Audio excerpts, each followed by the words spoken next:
23 गते एउटाले गल्ती गर्यो, 24 गते आएर चाहिँ अर्कोले फेरि चाहिँ सबैलाई चाहिँ उत्तेजनात्मक बनाएर विदेशी हस्तक्षेप, विदेशी कतिसम्मको चरम हस्तक्षेप रहेछ भनेर तपाईँले 23-24 को आन्दोलनबाट अब ती पुरानाहरू गयो, काम चाहिँ यिनीहरूले देश खत्तम पारे।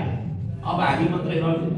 अब चाहिँ फेसबुक ट्विटरहरू चलाएर घृणा अभिव्यक्ति दिएर यिनीहरूले चाहिँ एउटा जनताको चाहिँ अभिमत लिन खोजिरहेछ, गलत तरिकाले लिन खोजिरहेछ। यदि यिनीहरूले योजनाबद्ध तरिकाले अगाडि नबढाएको भए रवि लामिछानेको मुद्दा कसरी फिर्ता भयो? यिनीहरूको योजना थियो, यिनीहरू देशमा प्रत्यक्ष संलग्न थिए, आन्दोलन गराउने, टाउको टाउकोमा गोली हानेर मार्ने, हाम्रो विदेश लगाएका बालबालिकालाई गोली हानेर घृणा फैलाएर यिनीहरूले चाहिँ देशमा भ्रम छ, यिनीहरू उद्धत थिए भन्ने कुरा हाम्रो सँगै लोकतान्त्रिक गणतन्त्र एकदमै अपरिहार्य छ। गाँजाको धुलो मजासँग स्ट्याटस अनि जनतामा घृणा फैलाउने। देश त यति धेरै वैदेशिक बसेदेखि मित्र त व्यवहार चाहिँ हुनु पर्यो विदेशसँग, तर त्यसको मतलब उनीहरूको हामी कठपुतली बन्ने होइन। त्यस्तो राष्ट्रियता एकदमै हाम्रो धमिलेको अवस्था छ।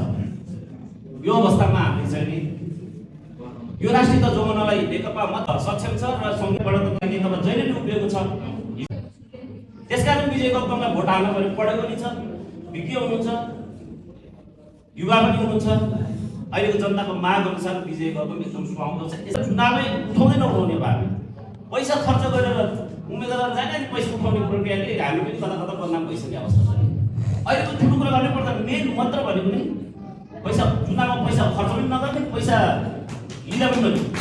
बजेट हाल्दाखेरि पनि तपाईँको बाटो बनाउँदा ठिक हुन्छ कि अथवा तरकारीको सामग्री खेती प्रणाली गर्दा ठिक हुन्छ भनेर बजेट हाल्ने बेला आयो कि अब खालि बाटो मात्रै बनाएर विकास हुँदैन कि, खालि डोजर चलान्छ, बाटो बनान्छ, बजेट खान्छ।